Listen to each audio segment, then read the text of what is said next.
बनाती नहीं है। लोगों को लगता है कि हाँ हम सोएंगे और यक्षिणी बुलाई और हम हमारे पास उठेंगे और अलमारी में पैसा आ जाएगा, ऐसे नहीं होता है, ठीक है। ये एक प्रॉपर एक साधना होती है, आपको वो करनी होती है। जैसे अभी फिलहाल मेरे पास एक केस आया था, छोटा सा केस लेती हूँ, उड़ीसा का केस था। एक अच्छे सज्जन मेरे पास आया, वो तामसिक साधना थे, तो उनके कोई गुरु थे, तो उनके पास ये थी यक्षिणी।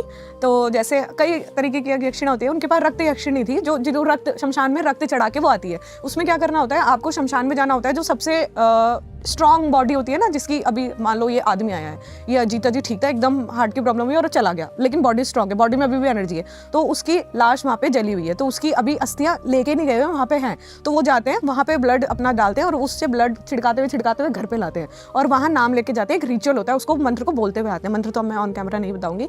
अब उसको छिड़कते घर आते हैं, तो वो 40वें या 41वें दिन आपके घर आ जाती है, वो पैसा आपको दे सकती है।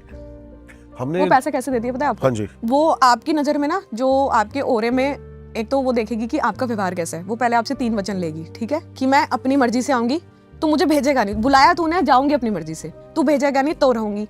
जो भी मैं सेक्सुअल नीड बोलूंगी वो तू जब मैं बोलूंगी जब तू देगा। अप्सराएं नहीं करती है ऐसा, ऐसे यक्षिणियां करती है। मेरे को इस टाइप का मांस हर रोज इतने टाइम चाहिए, तू लाके देगा जैसे भी, और मेरे अलावा किसी भी पराई स्त्री को टच तक नहीं करेगा, चाहे वो आपकी बहन ही क्यों ना। उसकी बहन, उसने बताया कि दीदी मेरी बहन हॉस्टल में रहती थी, छोटी होगी, तो 17-18 साल की। उसने कहा कि दीदी मेरी बहन थी, बस मेरे से ना ऐसे साइड हक किया था और उसने ना अगले दिन लगा ली थी। वो ऐसा आया होता ना, मेरे पास बिल्कुल कांपता हुआ, लेकिन मैंने उसके नहीं छेड़ा ना, मैं उतना डीप जा सकती, तो मैंने मना कर दिया। मैंने भाई किसी तामसिक इंसान को दिखाई हो, मेरे बस की नहीं, तेरे को ठीक करना।